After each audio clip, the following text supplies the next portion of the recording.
first day is the hardest, by Loya Ode. This is a series of diary entries. Today is the first day of the battle to defend our dignity. The battle's leaders are our homeland's heroes who are resisting with their empty stomachs for the sake of our dignity. The first day of a hunger strike is the hardest. Abstaining from food or drinks has a great impact on strikers during the first 3 days. But what distinguishes the first day is the measures that the Israeli prison service takes against our prisoners, attempting to repress them. The jailers confiscate all their possessions, but are generous enough to leave them only the clothes they are wearing. Moreover, they remove everything the cells contain in a very provocative way, damaging a lot of valuable items our prisoners have collected throughout their precious years in jail to ease the pain of their daily lives. On top of that, IPS conducts misinformation campaigns between cells and prisons so that no one knows whether he will be separated from his circle of friends and the environment to which he is adapted. The journey of steadfastness and determination begins when the strikers manage to control themselves and overcome their desires and physical needs. Armed with their desperate desire for freedom and victory, which will bring them dignified lives. We are all with you, as you are our conscience. April 22nd. Today is the 6th day of the Battle of Championship, the hunger strike for the sake of dignity and freedom. Today, the strikers' stomachs start to get used to hunger. Strikers make sure they lick some salt several times during the day to avoid the putrefaction of their stomachs. This annoys the tyrannical Israeli prison administration to the extent that they sometimes confiscate even the salt prisoners keep to survive their battle. However, our prisoners hide small quantities of salt in the cracks of walls or under their mattresses. But IPS is very generous with the fascist practices they rain on our heroes. They pump water into the mattresses and walls so the salt melts. How can they accept our heroes finishing their strike without any permanent damage? Most of our prisoners who joined long hunger strikes have sustained ulcers and gastritis, inflammation of the stomach lining, as a result. But our prisoners have smart ways of hiding salt, small radios, and everything that helps them to survive and persist.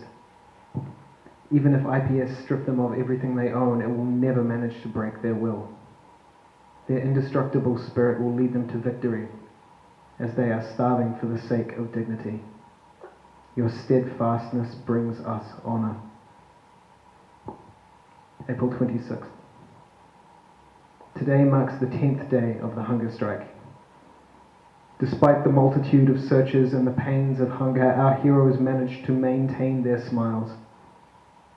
They are stronger as they are armed with souls that can never be submissive, even during hunger. Their sense of humor stemming from their pain becomes their sweetest memories during imprisonment. Abstaining from food for a long time doesn't mean they stop thinking about it. Instead, the strikers start thinking about which meals they like or dislike.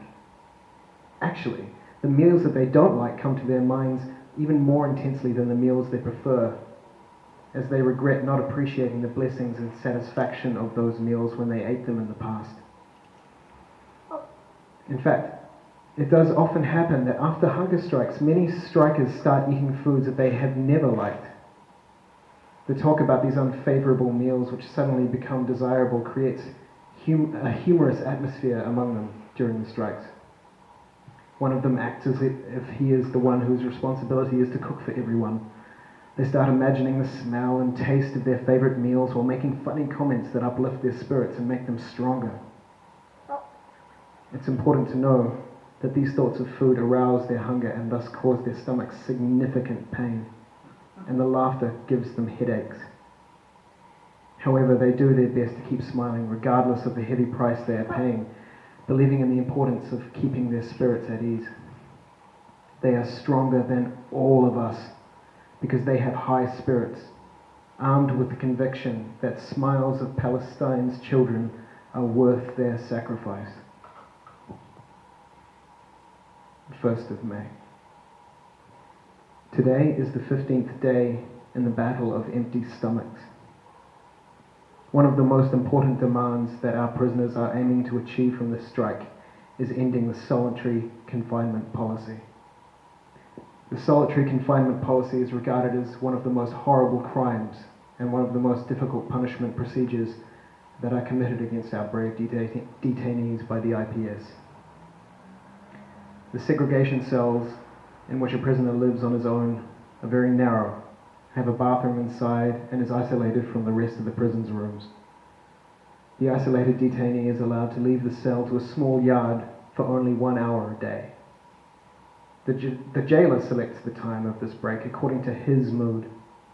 It can be in midnight or very early in the morning while the prisoner is sleeping, and that indirectly aims to deprive the prisoner of having that 1 hour break during these days. Getting out to that small yard, which is besieged by giant walls and is empty of people, doesn't happen before the prisoner's hands and feet are shackled. This is another procedure to cut down their desire to leave the cell and to reach their goal to destroy the prisoner's mind and devastate his mental, psychological, and physical health as fast as possible. The prisoner's isolation for such a long time means one has to eat alone, think alone, become happy or sad alone, talk to no one but himself, see nothing but walls, hear nothing but the chains sound and the jailer's loud voices. All that and even more causes that aim to be quickly achieved. Imagine how bad the situation of those prisoners who are put in isolation is when they are subjected to all that. No one can get out of this cell the same without having any damage, especially those who've spent a long time in isolation. One should enjoy a strong determination and an ability to do activities which contributes to maintaining his psychological and physical health to pass this difficult isolation with as little damage as possible. We shouldn't watch our heroes go through all of Israel's inhumane policies and face a slow death without doing any action. And here are our prisoners having the most difficult battle to get their comrades out of solitary confinement. It is not only the political prisoner's task to defend the isolated detainees' rights. We share this responsibility, as we can't leave them as prey for those criminal jailers.